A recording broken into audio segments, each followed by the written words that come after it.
So what we're gonna do first, Nick, can I get you? So as we're gonna play, he's just in a seated butterfly playing this open guard, right?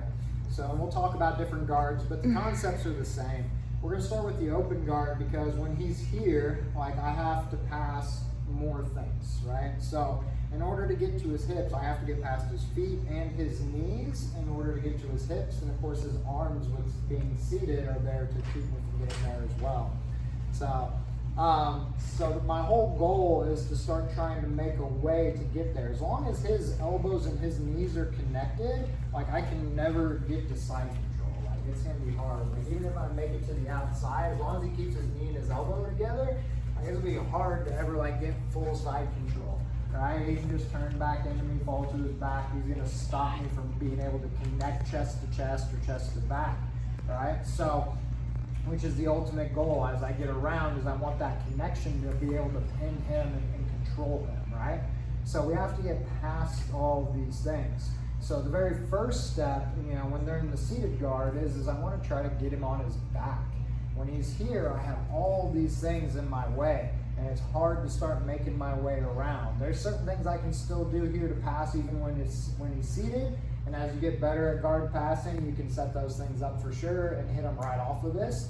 But you get more options available to you, and your percentage of passing goes up if I can get him on his back, because then he can't move as quickly.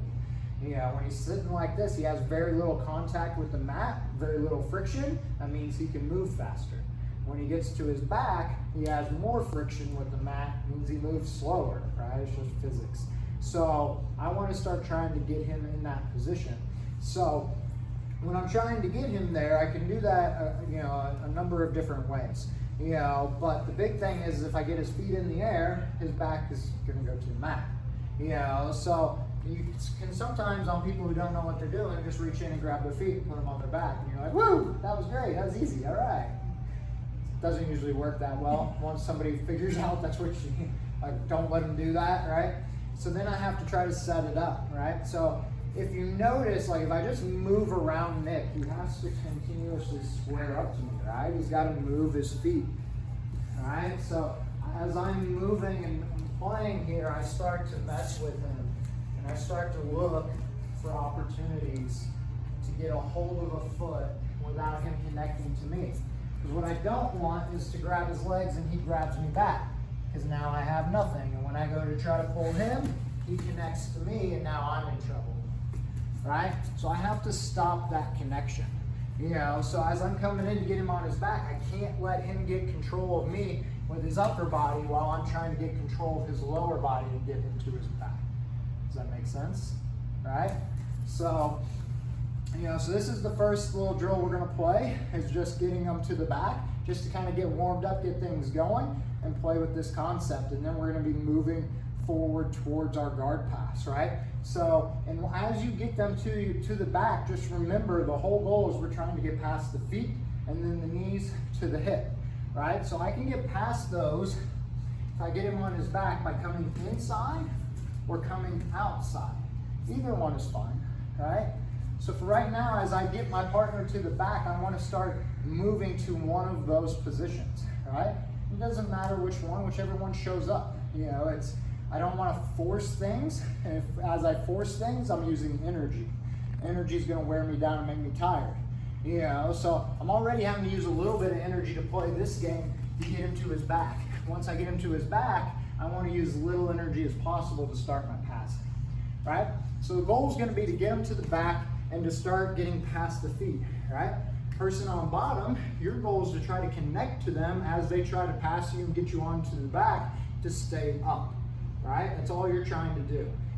So we're going to work on that, and then once your partner gets you to the back, you're going to switch roles, and you're going to stand up, and the other person's going to sit down, and you're going to go with them and try to pass their guard. Make sense? All right. So we're going to do this for about 5 minutes back and forth, just to kind of get warmed up. Then we'll come back. We'll talk about any issues you're having, and we'll add to it. Right? Let's hit it. 3, 2, 1.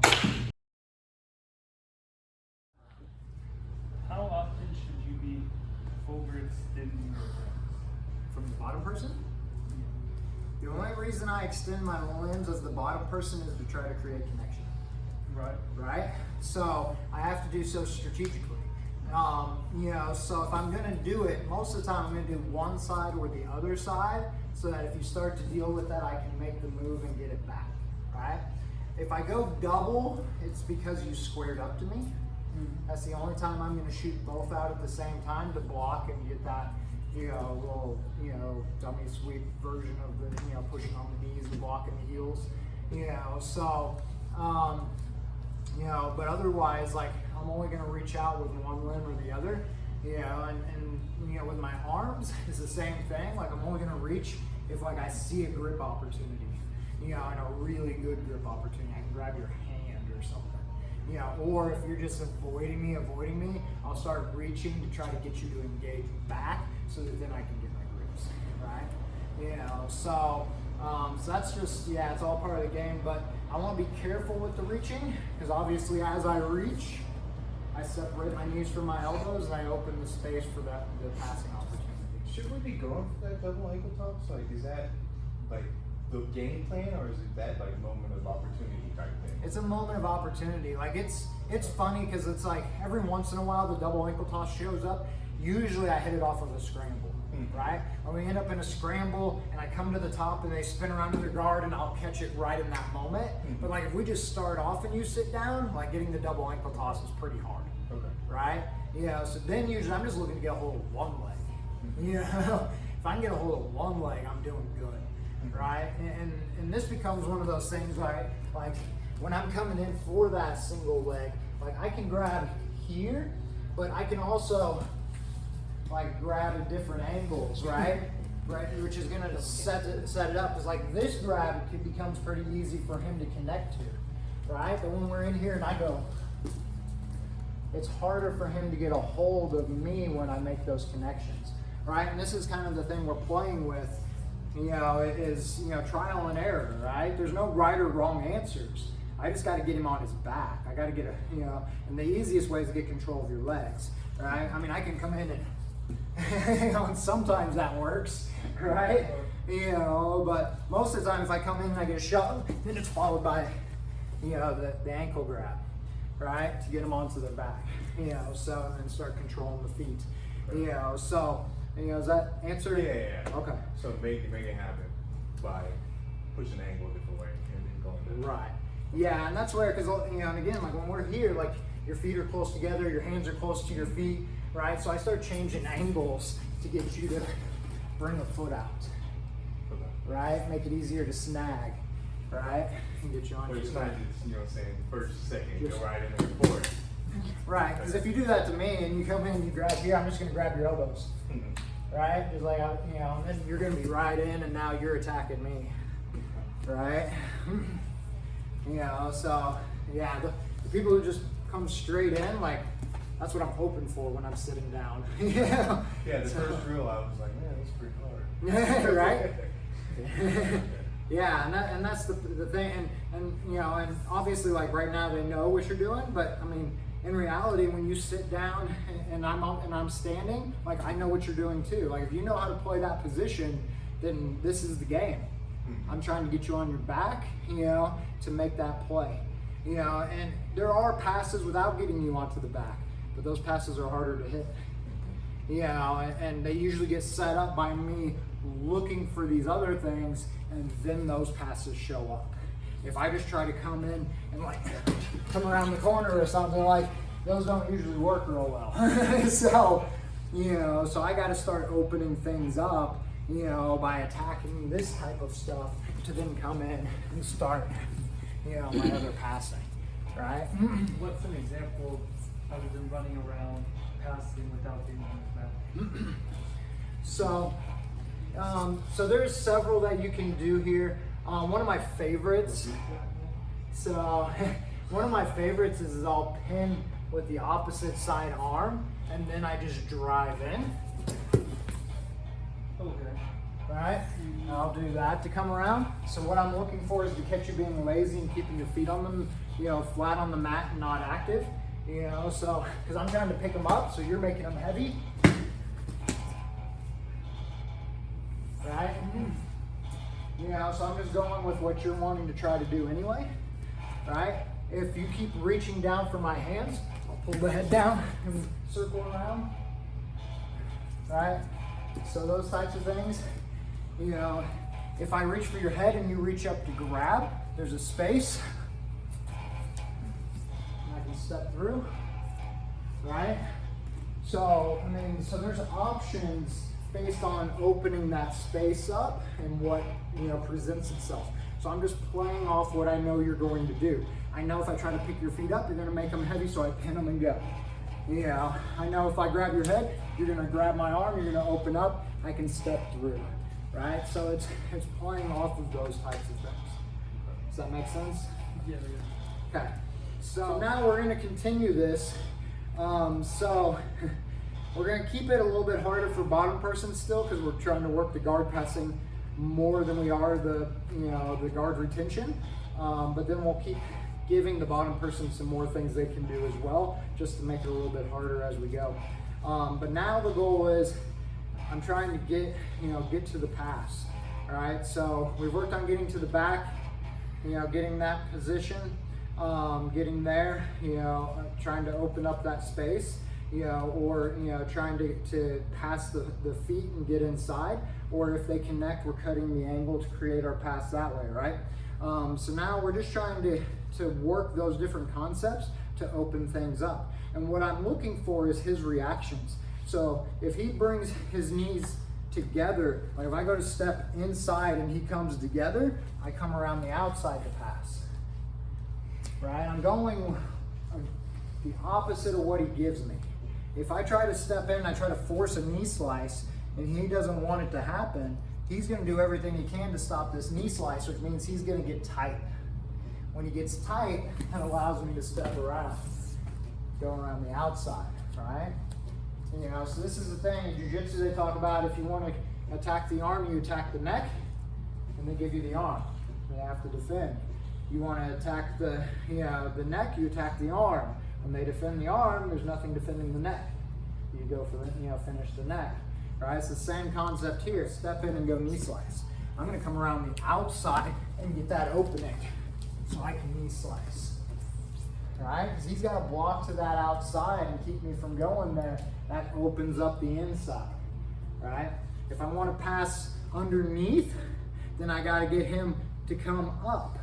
You know, so maybe I let him connect to me. Connect to my arms. Grab my elbows. Yeah.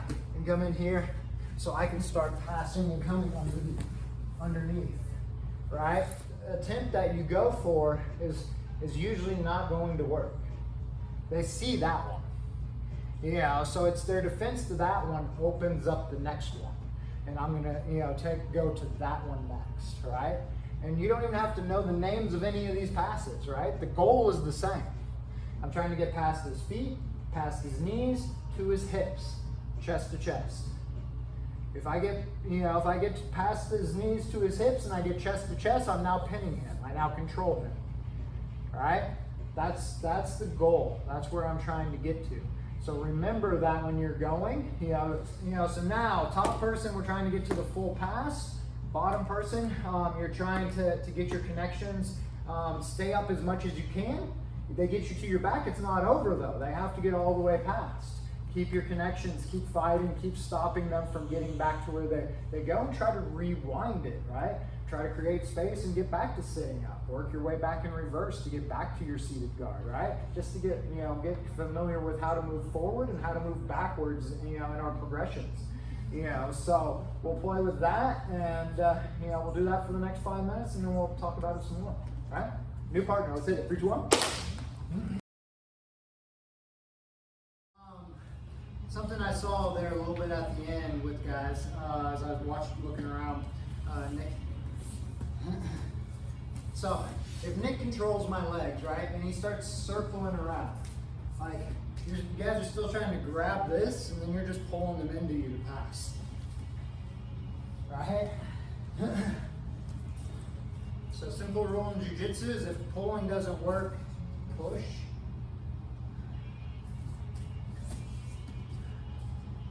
Get back in. Right? So it's one of those things, a lot of times, like, even if he reaches to try to push my shoulders, a lot of times I'll just connect to his elbow to stop him from being able to push and do what he wants. You know, so I don't always just have to connect and pull, right? I can also connect and push. Can I do the same thing with top? Absolutely. So you do that. It's against the rules, Nick. You grab and push this. Oh, I can start going though? Absolutely. Absolutely, right? So this becomes a game, right? And if you notice, what am I always pushing? Palm strike. What am I always pushing or pulling? His elbow. The elbow is the key to the shoulder, right? And it also helps control the wrist. So I control his entire arm by controlling his elbow. And a lot of times you guys are fighting down in here. You're fighting with this wrist, right? If I just fight with his wrist, he can still circle because his elbow is free. That didn't do me any good, right? But if I control his elbow, circle.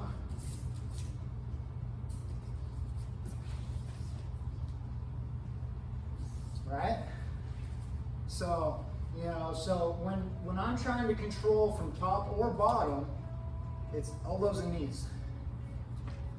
Right? I'll use a wrist grip. I'll grab hand to get a hold of elbow. Right? To move my way up. Right? Remember the goal is chest to chest. Alright? So if I stay down here at his wrist, it's gonna be hard to get to chest. I gotta get all this distance. So I gotta work my way up. If I'm working with Nick and I manage to get past his foot, like, and I get in here and he's doing all this stuff and I'm getting frustrated, the worst thing I can do is back out. Now I gotta go beat his foot again. Now I gotta climb that ladder again. I just reverted all the way back to ground zero. Why? Why would I do that? I worked hard to get here. And now I gotta figure out a way past. I keep working, I keep moving, I keep trying stuff until I find my pass. Does that make sense? You know, so, you know, play with it. Like, sometimes I want to be heavy in my hips. Sometimes I want to be light in my hips, meaning I'm putting my weight into my head.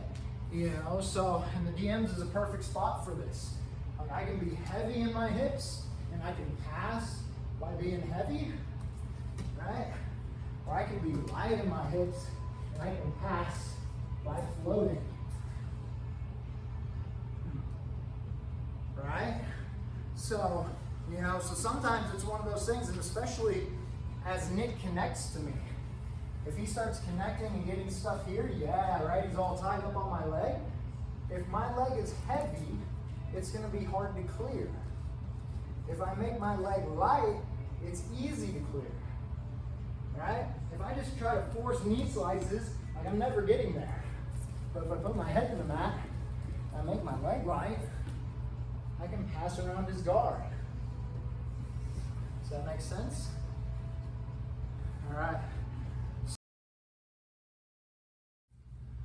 All right, so you're saying they're pushing you to the corner? Yeah. All right. I'm kind of like, I don't want to go to my back, so I'm kind of passive. Right. So, it's the same concept. When you go to push, I just connect. All right, so, go.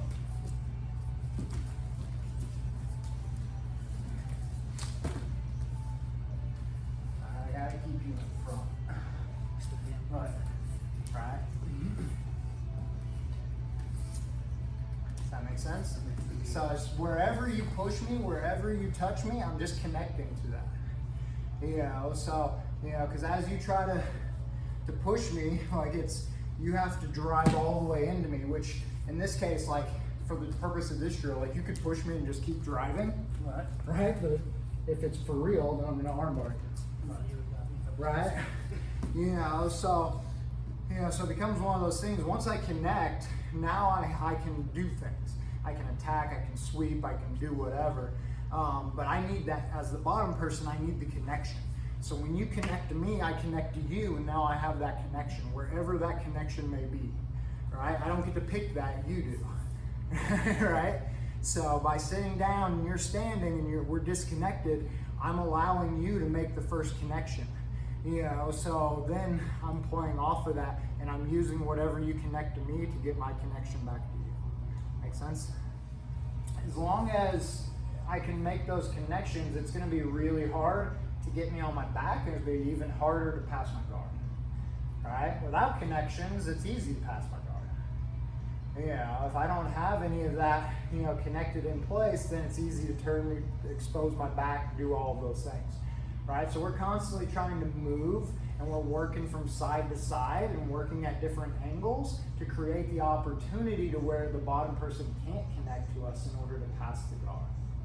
Right? You know, so if I grab and he connects, then I want to switch and go somewhere else. If I just keep going forward with what I'm doing, he's got the connection now. I'm going to get pulled into whatever game they're going to play off of that connection. Right? Grab and he grabs me back, and I just keep going. Now I just gave him what he wanted. Right? So if he gets his connection, then I have to move the connections. I have to deal with that connection and do something else. I have to change the angle to make that connection no longer valid. Right? You know, and this is true. Wherever I push, he's going to connect. Right? So he connects here. I've got to change the angle to not give him the connection he's looking for. Right? I get him on his back. I still win. And again, like I'm always looking, I don't want to come in like this. Right? I just gave him controls that's going to make it hard for me to pass his guard. Right? I either want to come in and start blocking to cut through the inside, or I want to move and start working past the outside. You know, I can go DMs, whatever, but I got to get past the feet and start connecting to the knees or to the hips to start my pass. Make sense? Next to me here, I'm squared up. He's going to attack me with a squared up attack. Right? So when he connects to me, I turn perpendicular, and that gives me my pass. Right? I just cut the angle to take away the opportunity. Does that make sense? Sweet. All right. So we're going to go for another 5 minutes. Now those are your two options. Get them to their back, or if they connect to you, cut the angles, start playing with that, and see if the guard passes show up. If you cut the angle and it's not a guard pass, then reset and work to get him back to his back, right? They go back and forth. Make sense? Let's do it. 3, 2, 1.